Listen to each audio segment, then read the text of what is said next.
दिंडोरी तालुक्यातील वलखेड येथील शिंदे वस्ती येथील मळ्यात श्रीमद भागवत कथेचे आयोजन करण्यात आले।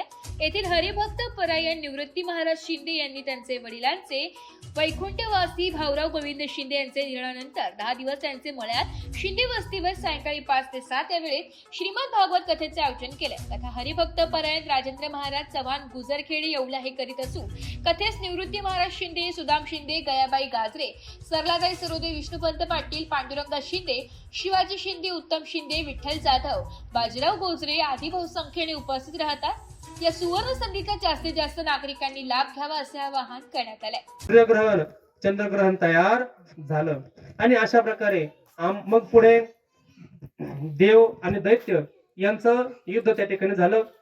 त्या ठिकाणी दैत्यांचा पराभव झाला आणि मग स्वर्गाचं राज्य पुन्हा देवांना मिळालं। स्वर्ग संपत्ती जी सगळी आहे, इंद्राची जी बुडाली होती ती सर्व संपत्ती परत मिळाली आणि आता पुन्हा स्वर्गाचं राज्य जे आहे ते देवांना मिळालं। आणि मग अशा प्रकारे पुढे राक्षस कुळ जे आहे स्वर्ग मिळवतं, पण चिरकाळ जे राज्य आहे ते टिकत नाही।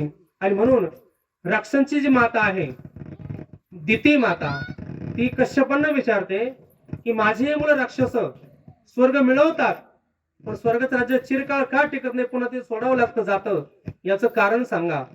मग त्या वेळेला कश्यपांनी सांगितलं दैत्यांकडे 2 दोष आहे, त्यामुळे स्वर्गाचं राज्य टिकत नाही। कोणते 2 दोष? पहिला दोष, दैत्य जे आहे, राक्षस जे आहे मदिरा पान करतात, राक्षस मदिरा पान करतात। आणि दुसरा दोष, राक्षसांचं ब्रह्मचर्य टिकत नाही। म्हणून मदिरापान आणि ब्रह्मचर्य हे न टिकणे हे 2 दोष असल्यामुळे दैत्यांचं राज्य टिकत नाही। आणि मग त्यावेळेस कश्यपांना मार्ग विचारला की मी काय करावं असं मला सांगा, की जेणेकरून माझे जे पुत्र आहे दैत्य राक्षस यांचं पुन्हा स्वर्ग राज्य प्राप्त होईल। आणि मग दिती मातांनी पतिव्रत धारण केलेलं आहे। आणि मग त्यावेळेस पुढे